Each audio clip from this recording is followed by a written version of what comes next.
हिरवाईने नटलेला सह्याद्रीचा डोंगर आणि त्यांच्या रांगांमुळे निर्माण झालेले उल्हास नदीचे खोरे, अशा प्रदेशात कोकणचा दरवाजा म्हणवला जाणारा किल्ला अर्थात राजमाची.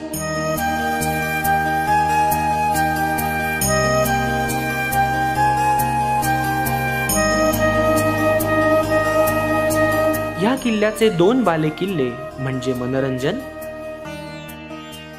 आणि श्रीवर्धन. 2 बालेकिल्ले असलेला राजमाची हा महाराष्ट्रातील एकमेव किल्ला. ह्या निसर्ग सौंदर्याने नटलेल्या गडाच्या पायथ्याशी वसलेलं गाव म्हणजे उधेवाडी. प्रेमळ माणसे व निसर्गाची किमया ह्या अलंकारांनी सजलेलं हे धाडसी गाव.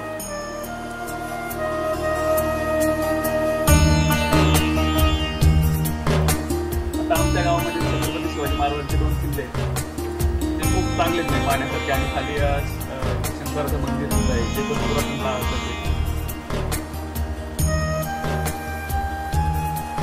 उधेवाडीमध्ये गोधानेश्वर अर्थात महादेवाचे 16व्या शतकातील काळ्या दगडात बांधलेले एक सुंदर मंदिर आहे. आतील शिवालयातून सतत येणारा पाण्याचा स्रोत गोमुखातून कुंडात सोडण्यात आला आहे.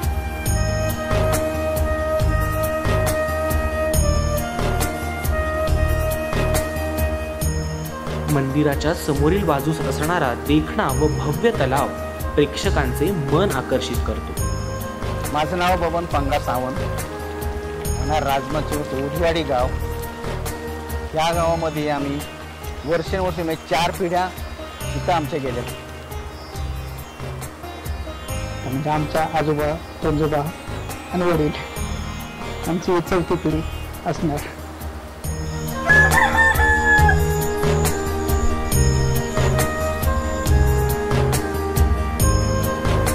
व्यवसाय म्हणजे हेच की आलेल्या लोकांना जेवण बनवून जेवायला घालणे हा आमचा सर्वांचा व्यवसाय आहे.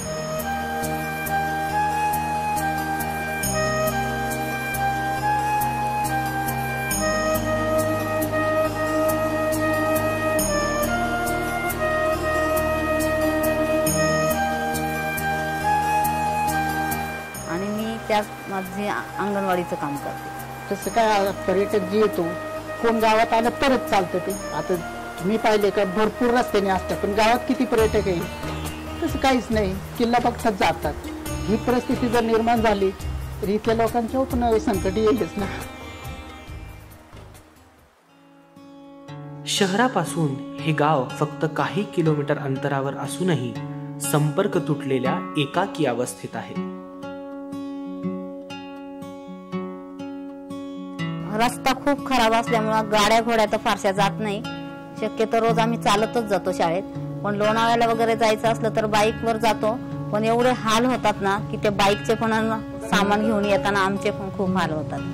त्यामुळे रस्ता फार म्हणजे गरजेची गोष्ट आहे. अत्यंत वाईट अवस्थेत असलेले रस्ते गावकरी आणि पर्यटक यांच्यासाठी आव्हान आहे. कारण त्यांना जोडणारा दुवा म्हणजेच रस्ता उरलेला नाही. आम्ही सर्व गाव एकमेकाचं नातलग असल्यामुळे आम्ही सर्व एकत्र यायचो. त्या टायमाला सर्वजण आजारी कोणी झालं, एक माणूस घरातला आजारी झाला तर आमचा अख्खा गाव आजारी झाल्यासारखं आम्हाला वाटायचं त्यावेळेस. आणि आम्ही सगळं त्याच्या पाठीशी उभं राहायचो. असं किल्ल्यावरून माझ्या चुलतीच्या पायावर दगड पडला आणि तिला लवकर औषध उपचार नाही मिळाले. तिकडनं आम्ही तिला उचलून आणली. इथं खालून वर उचलून आणली. इथून एक जिप्सीवाला आला होता म्हणून त्या जिप्सीवाल्याने बिचाऱ्याने त्यांना टाकले.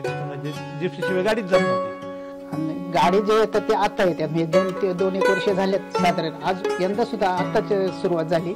येतच नव्हती गाडी. तिला लवकर औषध उपचार नाही मिळाले. पण लोकांनी तिला पळत म्हणजे असं धावत पळत झोळी करून घेऊन तिला दवाखान्यात ऍडमिट केलं. असे डोले करून असे बांधलेले ते मेलेल्या माणसाला कसं नेतात असं. तिने डोळे दाखवून घेतलं आणि सांगायचं मेले म्हणून. ती स्वतः आम्हाला सांगायची मेलेलं म्हणायचं. तिला परत दवाखान्यात आम्ही पोहोचवले. खूप लोक नेले आम्ही असे इथून. आमची एक डिलिव्हरी झाली बाई अर्ध्या रस्त्यात कांद्यावर. तो डुक्करमाळ म्हणून तिकडे एक धबधबा डांबरी रस्ता लागतो, तिकडे तिची डिलिव्हरी झाली. म्हणजे खूप आम्ही असं अडचणीच्या गोष्टी काढल्या, चिकर काढल्या. आता काय करणार, त्याला पर्याय नाही. आजही गावात वैद्यकीय सेवा पोहोचलेली नाही. दवाखाने, क्लिनिक व औषधी दुकानांपासून हे गाव वंचित आहे.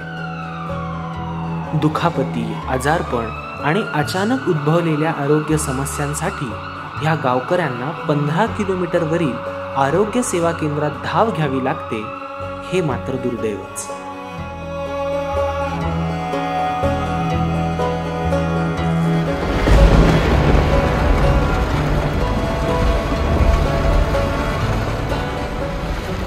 प्रत्येक पावसाळ्यानंतर गावकऱ्यांना एकत्र येऊन श्रमदानाने कच्चा रस्ता तयार करावा लागतो. स्वतः आम्ही टिकाव फावडे घेऊन शनी करत असतो. आता सुद्धा जे रस्ता केलाय ते जवळजवळ 15 दिवस लोकांनी काम केले तिथे. तेव्हा गाडी आता गावात पोहोचतात. रस्ते झाले पाहिजेत, कारण की खूपच त्रास होतो या रस्त्याने जायचा. आता तुम्ही जर गावामध्ये पाहिलं तर सगळे तुम्हाला म्हातारे लोक दिसणार, कारण की जेवढी पण तरुण पिढी आहे ती मुलांच्या शिक्षणासाठी सगळे लोणावळ्यामध्ये स्थलांतरित झालेली आहे.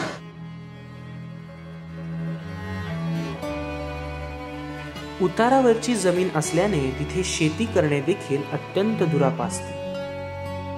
तुरळक प्रमाणात नाचणी, वरई आणि भाताची शेती होते, पण कोसळणाऱ्या धोधो पावसामुळे त्यांचे प्रमाण अगदी नगण्य आहे. आता काय झालं की पाऊस एवढा पडत नव्हता बरोबर.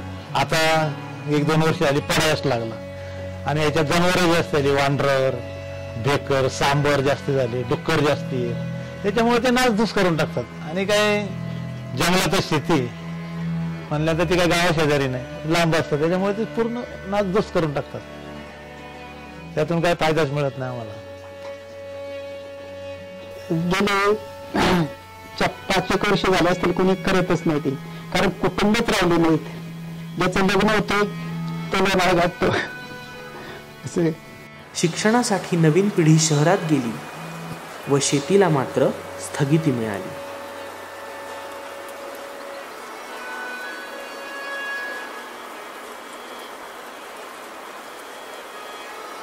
धो पाऊस पडणाऱ्या ठिकाणी पाण्याची मारामार असणे म्हणजे कमालीचा विरोधाभासच नव्हे का?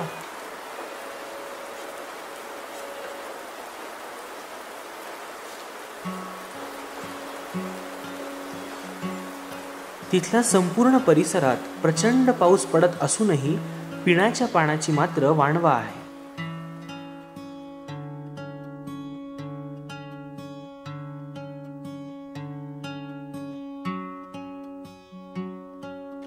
अजून सुद्धा आम्हाला डोक्यावरती पाणी आणावं लागतं. किल्ल्याच्या पायथ्यापासून अर्धा तास लागतो वरती जाऊन पाणी घेऊन यायचं. कारण ते टाक एक किल्ल्या मनोरंजनच्या पायथ्याशी असं, आणि ते खूप उतरंडीचा रस्ता आहे, म्हणजे असं घसरट आहे. पण इथल्या बायाच एक तसं पाहायला गेलं तर खूपच रिस्की होत्या. ते 2-2 अंडे घेऊन शनी गावात यायचे असे. पण अर्धा तास जातो एक खेप आणायला. अजून तलाव एक खाली येतं. तलावाचं पाणी आम्ही पिण्यायोग्य नाही. ते येणारे पर्यटक खूप असतात इथं. आता खूप पर्यटक असल्यामुळं आम्हाला पाणी पुरत नाही.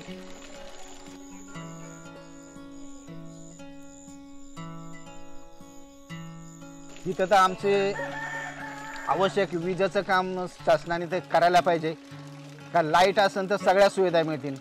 आता मोबाईल घेऊन लोक आमच्या घरातून येतात का आमचं चार्जिंग करून द्या, परंतु इथं सोलरचं असल्यामुळे त्याच्यावरती काय होतच नाही, काही चालतच नाही. ना टी व्ही चालत, नाही फ्रीज चालत. आणि आम्हाला असं वाटतं का समजा उन्हाळा आला तर पर्यटक थंडा मागतात, कसं काय आम्ही देणार? शासनातर्फे सोलार सिस्टीमची सोय करण्यात आली होती, पण काही ठराविक काळातच त्याचा वापर होऊ शकतो. पावसाळ्यात अखंड कोसळणाऱ्या पावसाने व सततच्या काळोखाने सोलारद्वारे वीज निर्मिती होणे देखील शक्य नसते. जी काही वीज मिळते ती पर्यटकांसाठी राखून ठेवली जाते आणि गावकरी मात्र अंधारातच जगतात.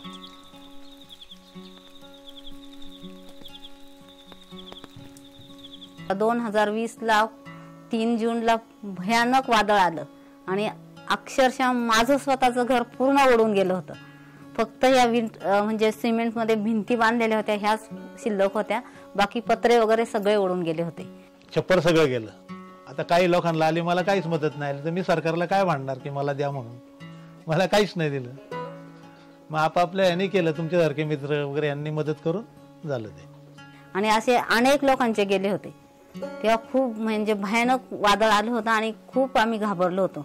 एवढं झालं की ते दिवसा झाल्यामुळं आम्ही पूर्ण म्हणजे वाचलो. तेव्हा तर रात्री वगैरे झालं असतं तर आम्ही वाचलो सुद्धा नसतो.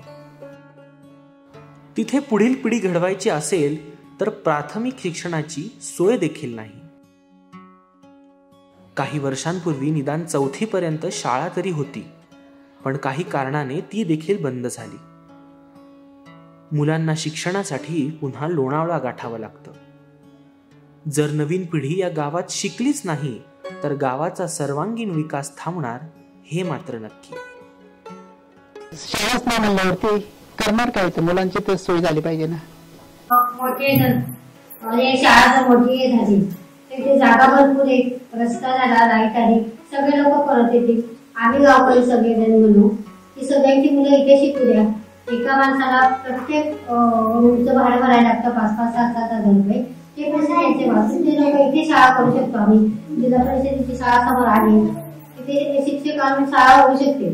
पण जेव्हा रस्ता आणि लाईट पहिले एका तासाचा रस्ता आहे, कोणी येऊन जाऊन करू शकतो. आता आमची मुलं नोकरी येऊन जाऊन करतात, मग याच्यानंतरही करू शकतो.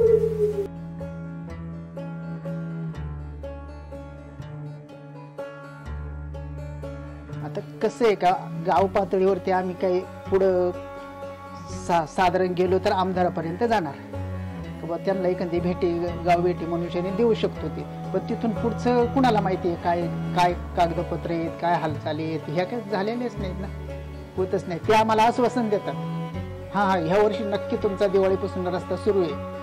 आम्ही आपलं खुश असतो. मला माझं गावच फार आवडतं आणि आम्ही सगळे गावातली माणसं सगळेजण एकत्र राहतो, हे मला फार आवडतं.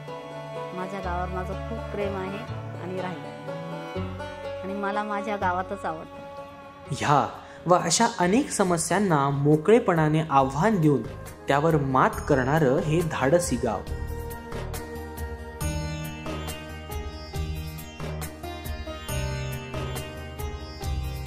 गावकरी गेल्या 3 पिढ्यांपासून गुण्या गोविंदाने आनंदात एकत्र नांदत आहेत.